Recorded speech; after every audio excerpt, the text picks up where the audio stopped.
Audio Jungle.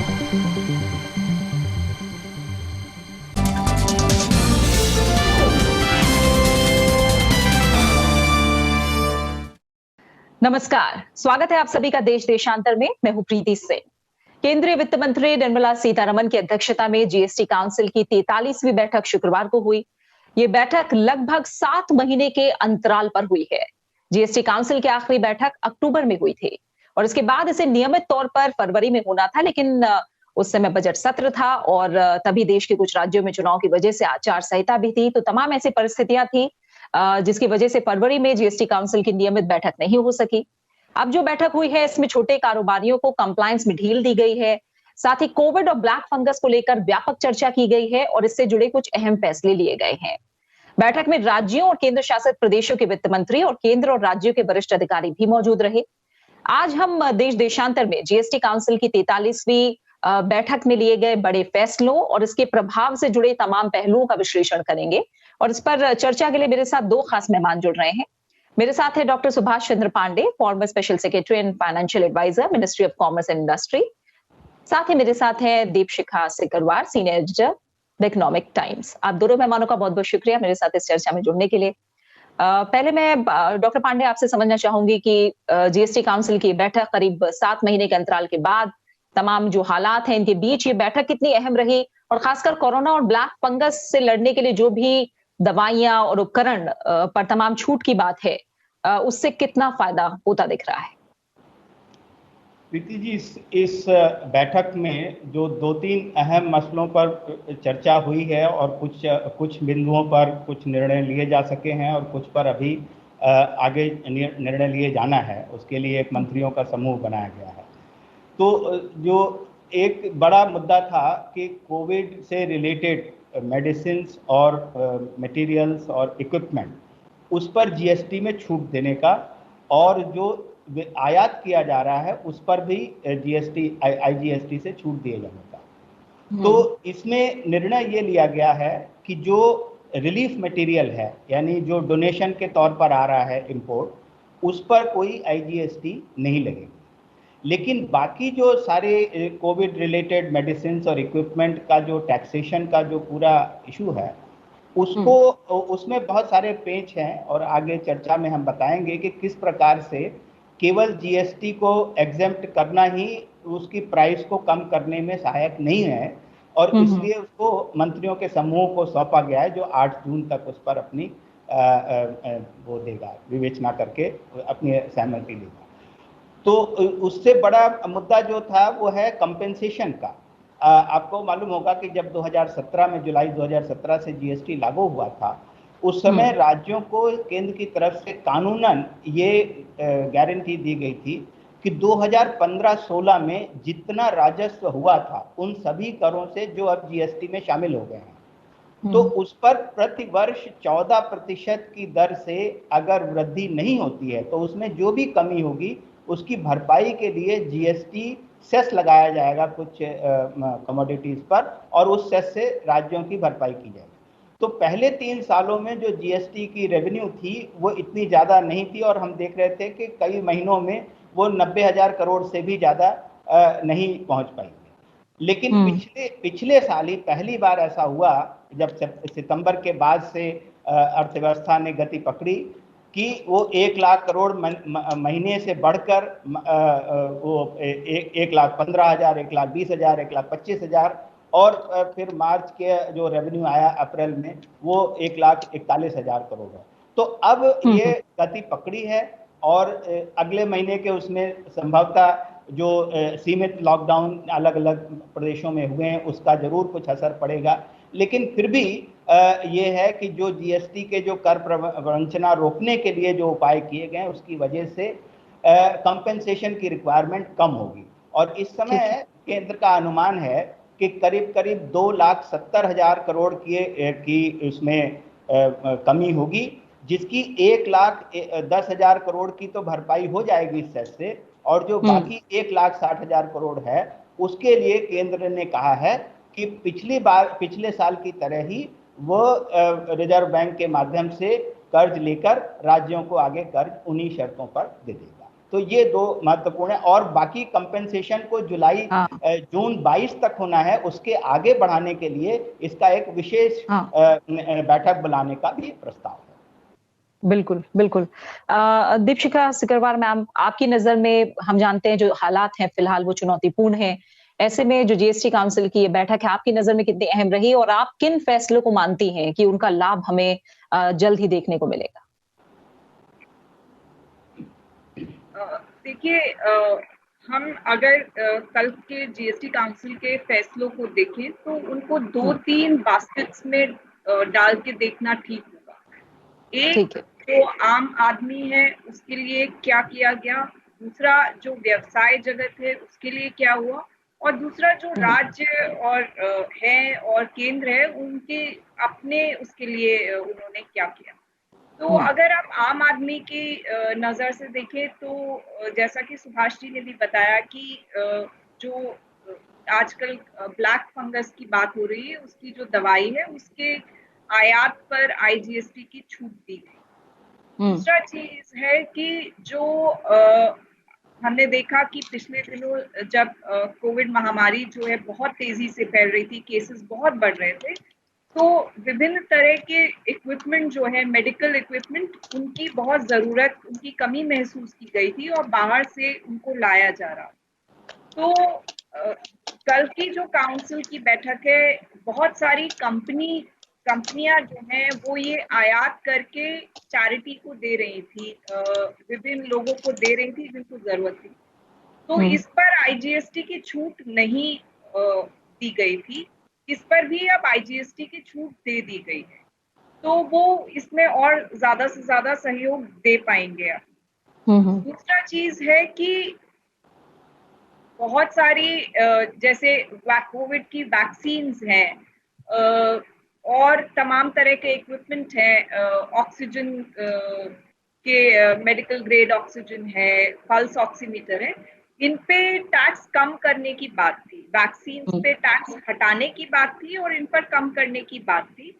ये सारे फैसले जो हैं अब एक मंत्रियों का समूह जो है वो गठित किया जा रहा है, उस पे वो इस तमाम फैसलों को इस पे तय करेगा, क्योंकि ये महसूस किया गया काउंसिल में कि पूरा कर हटा देने से ऐसा कोई जरूरी नहीं है कि आम आदमी को बहुत इसका फायदा मिलेगा, क्योंकि कंपनीज जो है इनपुट पे अपना क्रेडिट नहीं ले पाएंगी। अगर टैक्स बिल्कुल जीरो हो गया तो जाहिर सी बात है कि जो टैक्स उस पे लगे गया, जो उन्होंने इनपुट्स पे दिया होगा, वो कंज्यूमर को पास ऑन किया जाएगा।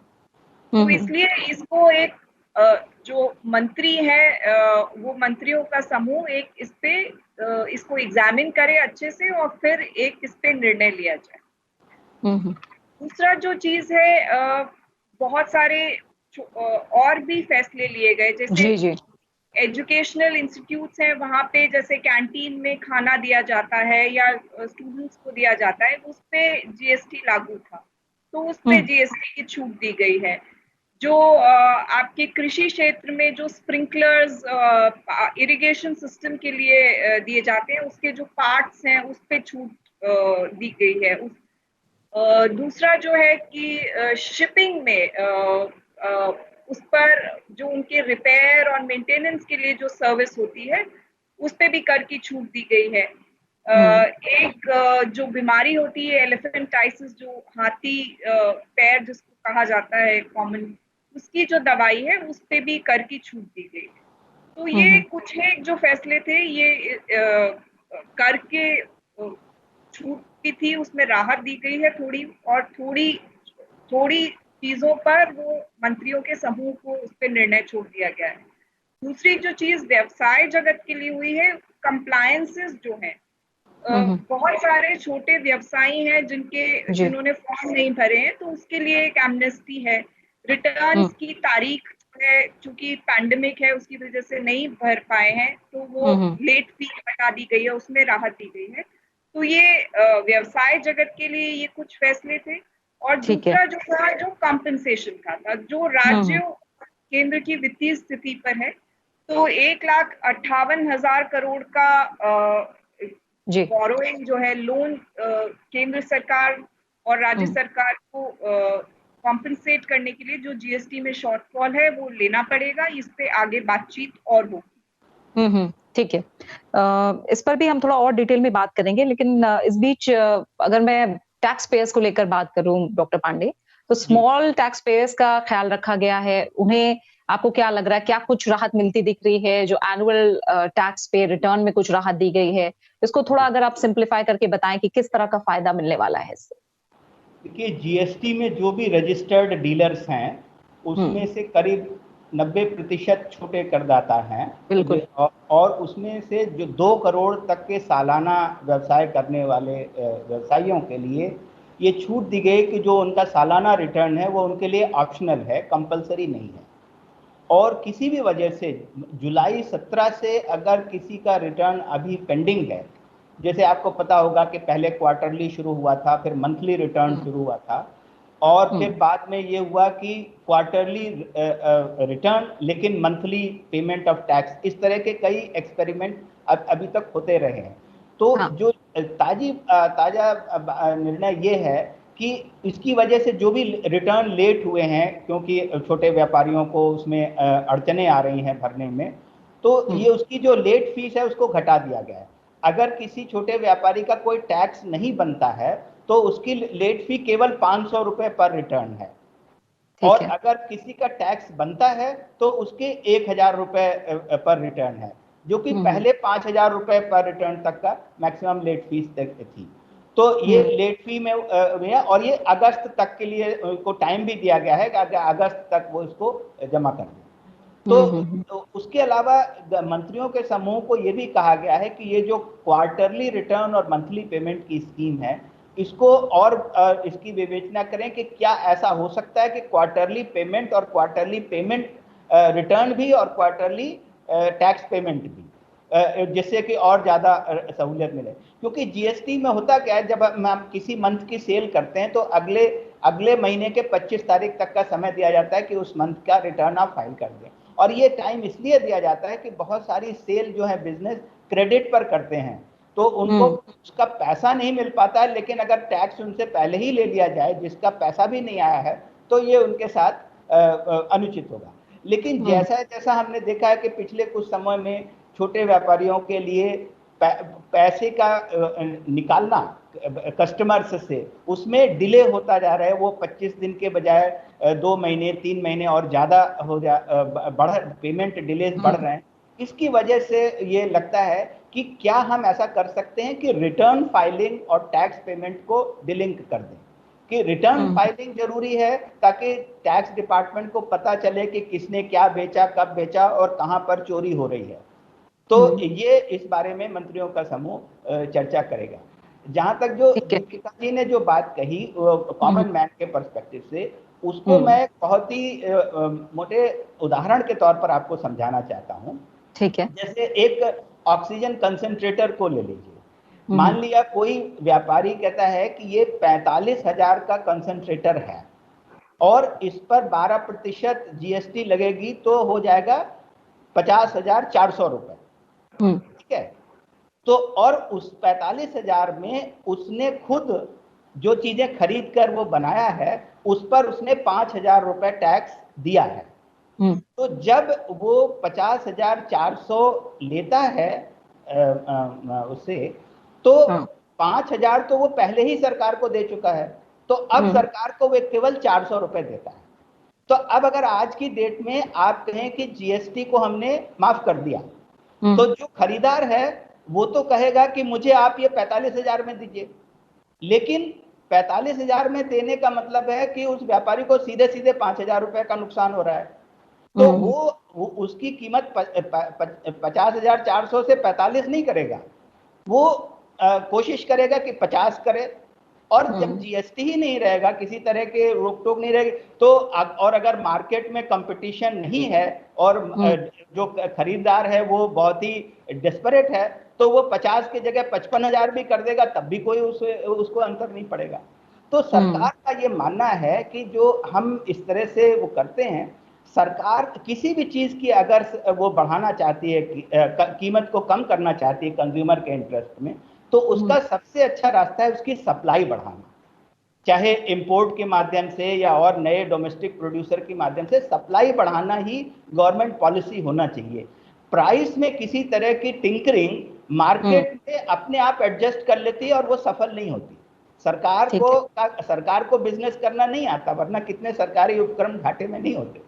तो सरकार को मार्केट में प्राइस पर जितना कम दखलंदाजी हो वो है, सप्लाई बढ़ाने की हाँ जरूरत है, वो उस पर में जो भी पॉलिसी इरिटेंट्स हैं उनको हटाना चाहिए। ठीक है, ठीक है, ये बहुत अच्छे से आपने समझाया हमें डॉक्टर पांडे भी।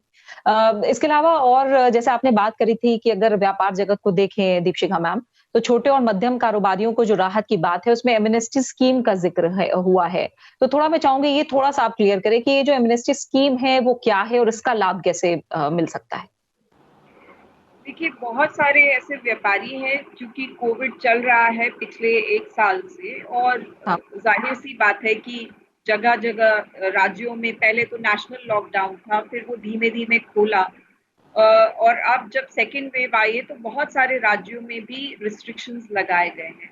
तो बहुत सारे छोटे व्यापारी जो हैं अपने रिटर्न समय पे नहीं फाइल कर पाए हैं, तो उनको ये एक स्कीम लाने की बात है कि ये स्कीम जो है उसमें वो अप्लाई करेंगे और उनको जो भी पेनल्टी है रिटर्न ना भरने की वो नहीं लगेगी। तो छोटे व्यापारियों के लिए ये बहुत एनकरेजिंग है, क्योंकि उनको उनके लिए कंप्लायंस कॉस्ट जो है, अगर उन्होंने समय पे नहीं भरा है और वो उनके ऊपर पेनल्टी आ जाती है तो कंप्लायंस कॉस्ट उनके लिए बहुत ज्यादा है, तो इसका फायदा वो उठा पाएंगे।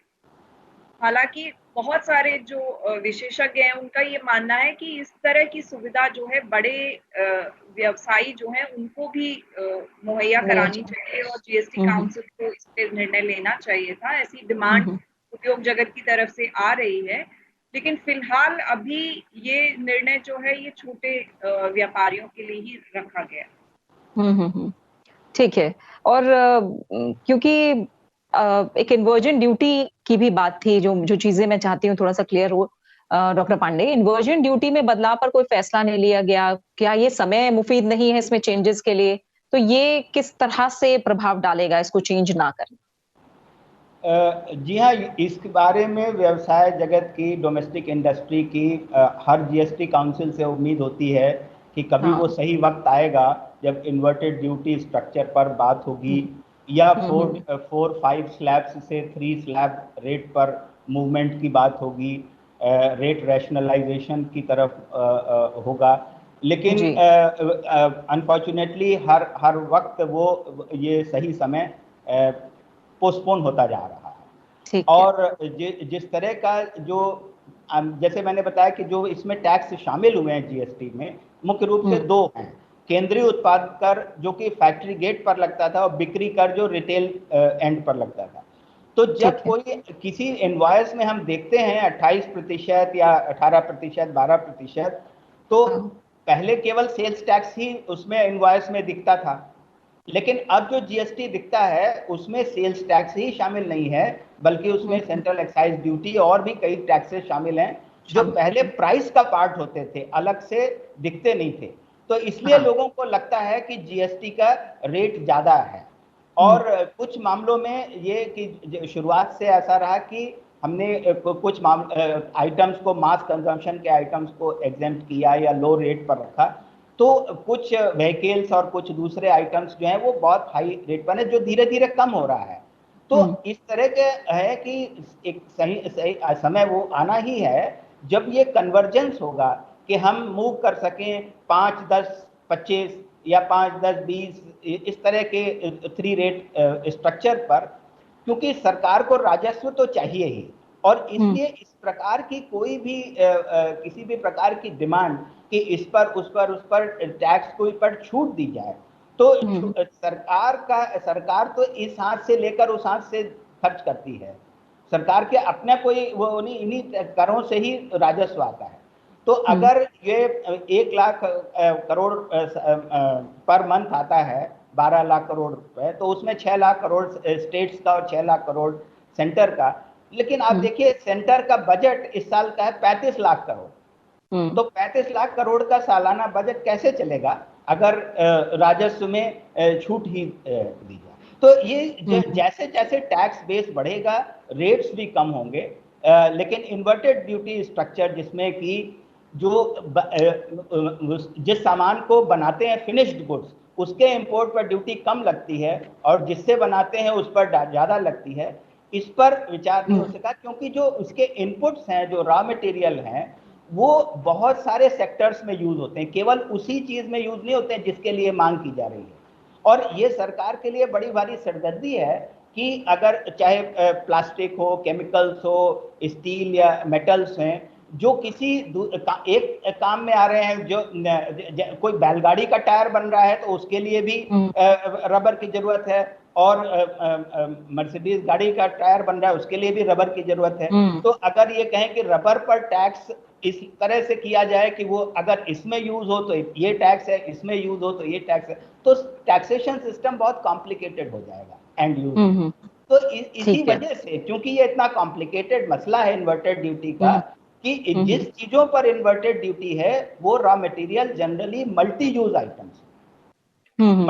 आइटम्स हैं, कई चीजों में यूज होते हैं, और इसलिए उन पर किसी तरह की ड्यूटी रैशनलाइज कर पाना मतलब कि बहुत सारे आइटम्स को डिस्टर्ब करना है, और इसलिए ये हर बार ये टलता आ रहा है। और इस बार भी कहा है वित्त मंत्री जी ने कि अभी इसका सही समय नहीं है। ठीक है।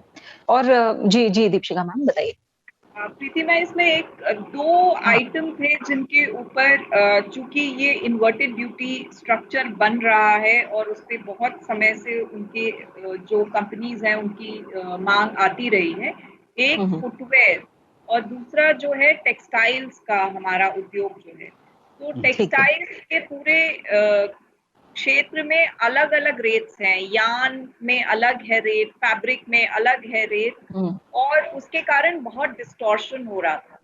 तो इन दोनों जो सामान है इन पे टैक्स बढ़ाने की बात थी ताकि इनमें इनपुट जो इन्वर्टेड ड्यूटी स्ट्रक्चर है वो ठीक हो सके, क्योंकि इन्वर्टेड ड्यूटी स्ट्रक्चर ना सिर्फ वो आइटम को नुकसान पहुंचाता है बल्कि सरकार को भी, क्योंकि वो इतना क्रेडिट जो है, जितना टैक्स नहीं आ रहा है उससे ज्यादा उनका क्रेडिट हो जाता है एक।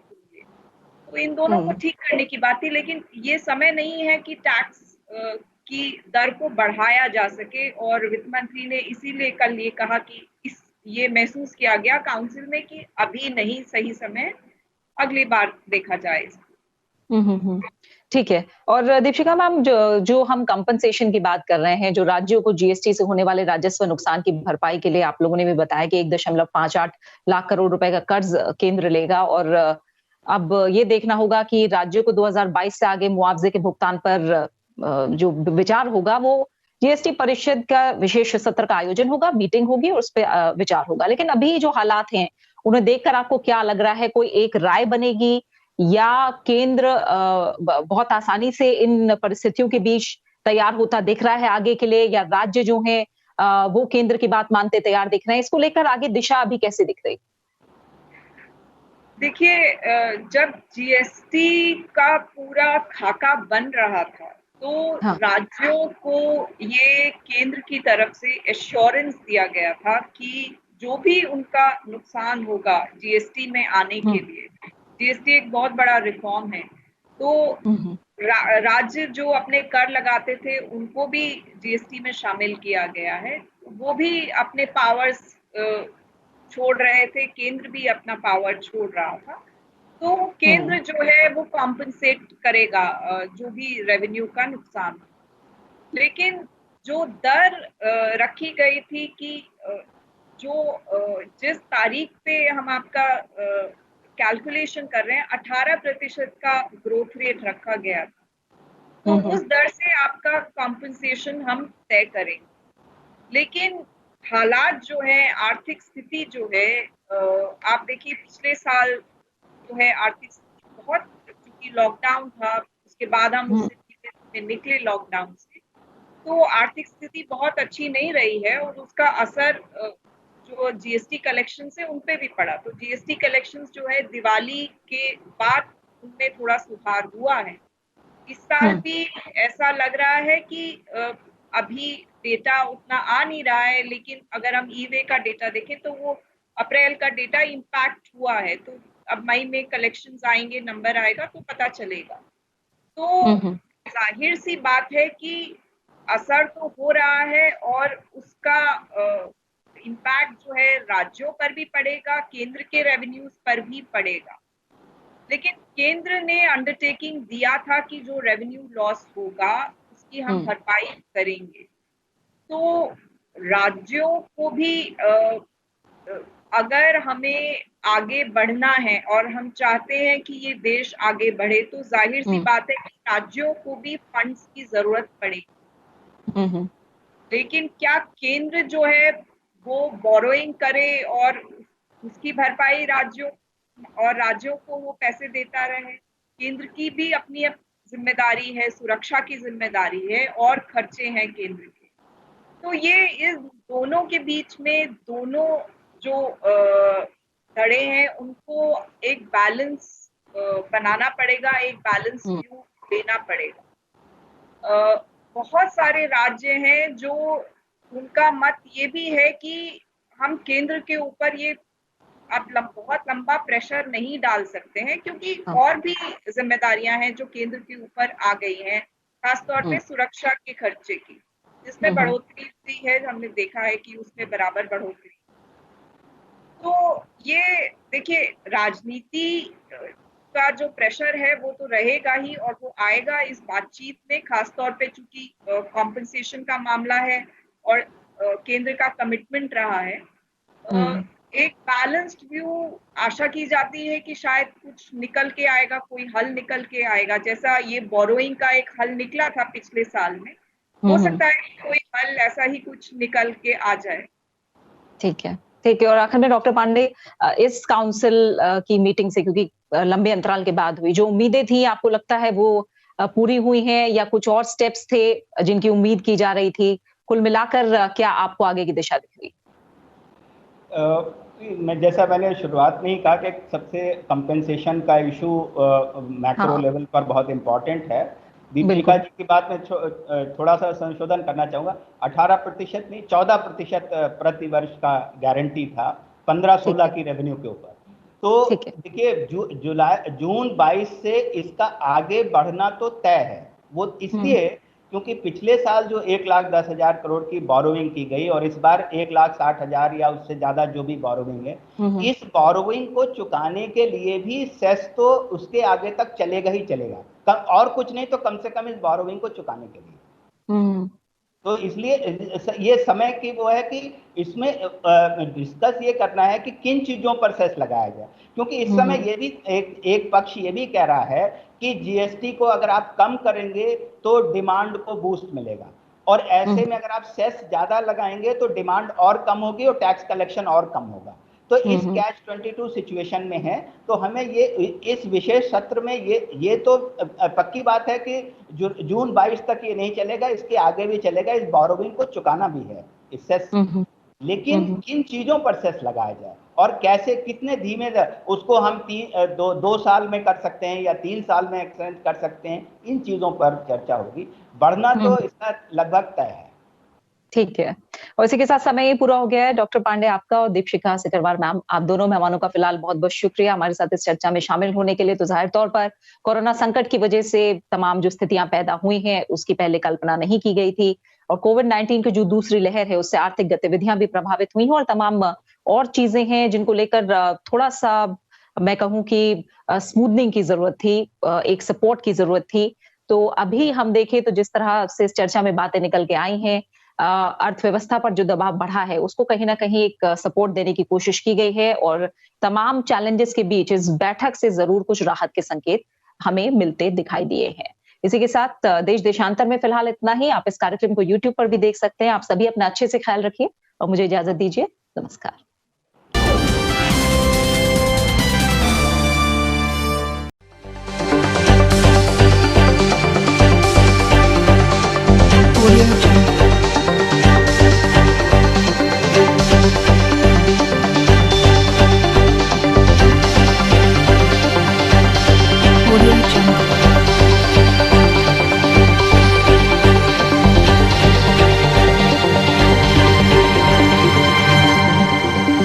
Audio Jungle.